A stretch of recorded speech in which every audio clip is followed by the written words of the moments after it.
Class 8 math exercise 3.1 NCERT CBSE के book से question number 6। ठीक है, क्वेश्चन नंबर 6 क्या है? Find the angle measure x.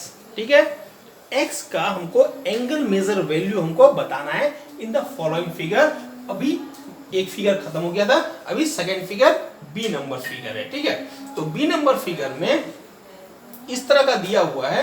तो सबसे पहले तो इसको हमको कुछ भी इसका इस एंगल का वैल्यू हमको देना होगा। तो एंगल का वैल्यू यदि हम देंगे तो फिर हमारे लिए निकालना इजी होगा। ठीक है, तो और यदि एंगल का वैल्यू हमने दे दिया, यहाँ पे एक साइन ये जो है, यदि कभी भी एंगल को इस तरह के तिरछे यू निशान से यदि इस तरह के साइन से यदि दिखाया जाए, रिप्रेजेंट किया जाए, तो वैल्यू वो कुछ भी हो सकता है। ठीक है, उसका एंगल वैल्यू कुछ भी हो सकता है, 0 से लेके 180 डिग्री या 360 डिग्री कुछ भी हो सकता है। ठीक है, लेकिन यदि कहीं एंगल को इस तरह से दिखाया जाए, दो खड़ी लाइन से दिखाया जाए, तो वैल्यू हमेशा 90 डिग्री ही होगा, जो कि यहाँ पे दिखाया गया है।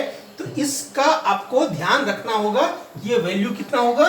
90 डिग्री खड़ी लाइन से दिखाया। यहाँ सभी ऐसा लाइन है, कर्व जैसा कुछ लाइन है, लेकिन ये दो खड़ी लाइन है जो परपेंडिकुलर जैसा है, वो हमेशा 90 डिग्री को ही दिखाता है। ठीक है, तो अब हम इसका सॉल्यूशन निकालते हैं। ठीक है, यदि ये 90 डिग्री है तो ये भी 90 डिग्री होगा। क्यों होगा? क्योंकि हमको मालूम है लीनियर पेयर। ठीक है, एक ही लाइन में यदि कोई भी एंगल बना, जैसे ये एंगल और ये एंगल, ठीक है, तो यदि हम बोलेंगे ये पूरे एंगल का वैल्यू कितना होता है, हमेशा 180 डिग्री। लीनियर में यदि किसी पॉइंट पे एंगल को यदि हम मेजर करते हैं, वो हमेशा 180 डिग्री ही होता है, यानी ये प्लस ये 180 ही होगा। ठीक है, तो लीनियर पेयर क्लास 7th में ही आपने सीख लिया है कि लीनियर पेयर यानी एक लाइन में कोई एंगल बना हुआ है किसी भी तरह का, यदि मान लीजिए ऐसा भी एंगल बना हुआ है, तो ये एंगल प्लस ये एंगल 180, यानी कि यहां से लेके पूरा ये एंगल, यदि यहां से हम लेंगे, ये पूरा का पूरा एंगल 180 डिग्री होगा। तो ये प्लस ये जो है 180 डिग्री होगा। ये लीनियर पेयर कहलाता है।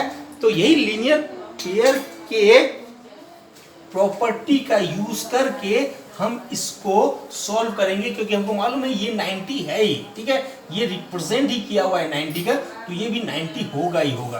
तो ये 90 हो गया, ये 60 और 70 हो गया। तो एक एंगल निकालना मुश्किल नहीं है, क्योंकि क्वाड्रिलेटरल का टोटल सम कितना होता है, एंगल का सम कितना होता है, 360 होता है। लेकिन हमको रिप्रेजेंट तो करना होगा, तो रिप्रेजेंट हम किस तरह से करते हैं वो एक आप देख लीजिए। ठीक है, सबसे पहले क्या लिखेंगे?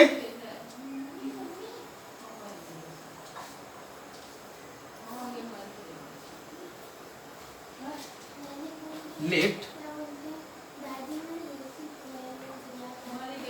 सपोज या लेट मान लीजिए कि नेम ऑफ द, ठीक है, major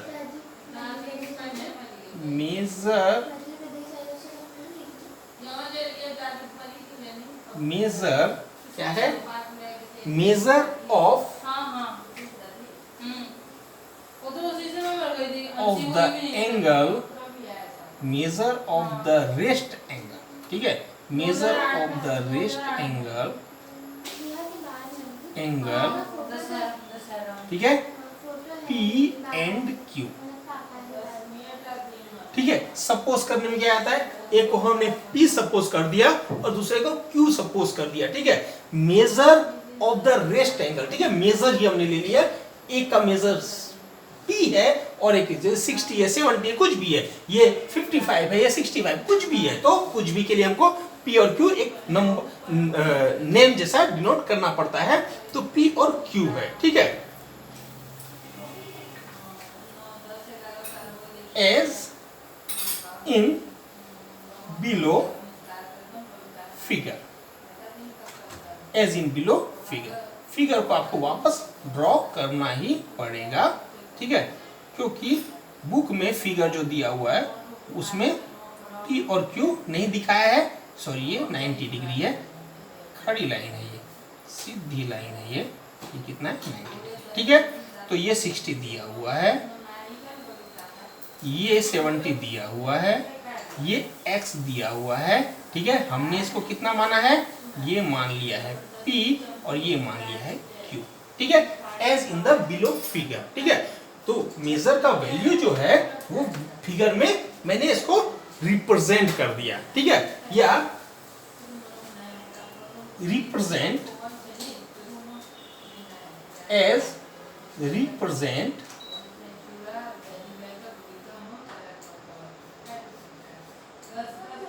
as represent in below figure। जैसा कि बिलो फिगर में रिप्रेजेंट है। अब हमको कुछ भी करने के लिए में बहुत इजी हो जाएगा यदि हमने नाम दे दिया तो, ठीक है। तो क्या लिखेंगे, since Q is equal to major value है, एंगल नहीं लिखेंगे हम, सीधा Q लिखेंगे, Q is equal to 90 degree, ठीक है। Q 90 डिग्री है, ये दिया हुआ ही है, यदि इस तरह का दिया हुआ है इसका मतलब ये 90 डिग्री है ही, ठीक है। तो P इज इक्वल टू क्या होगा, 180 माइनस Q, क्यों होगा, क्योंकि लीनियर क्या है, लीनियर पेयर है, क्योंकि ये लीनियर पेयर है और लीनियर पेयर के दोनों एंगल का सम 180 ही होता है। तो ये टोटल सम 180 है, ठीक है, ये 90 है, तो 90 हो जाएगा।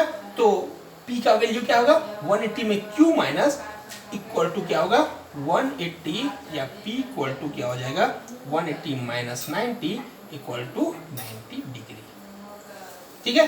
P हमको निकालना जरूरी था ताकि हम इसको फॉर्मूले में, क्वाड्रिलेटरल के फॉर्मूले में हम डाल सकें।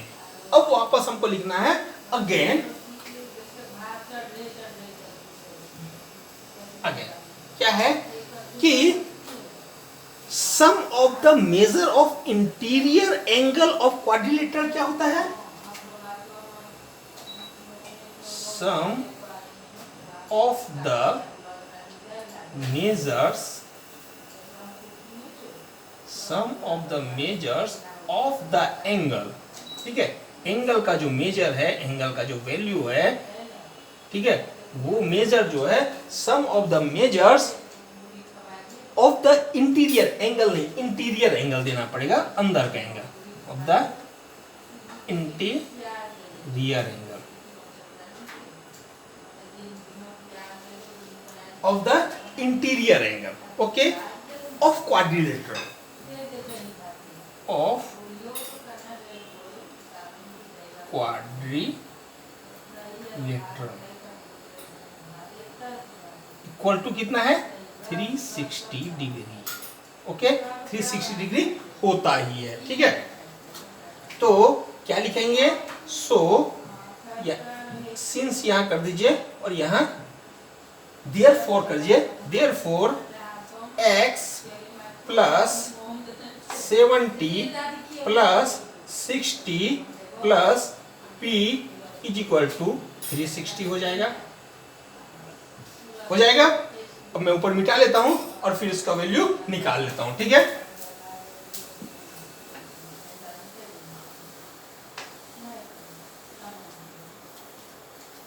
तो क्या हो जाएगा, x plus 70 plus 60 plus p का वैल्यू हमने 90 पहले निकाल लिया है, इक्वल टू 360, ओके। अब इक्वल टू क्या हो गया, x प्लस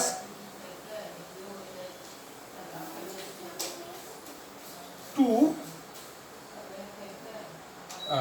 0 हो गया और 9 6 15 और 7 22, ठीक है, 220 इक्वल टू 360, ओके। तो इक्वल टू क्या हो गया, x is equal to 360 minus 220 हो गया, क्या किए, ट्रांसपोज किए,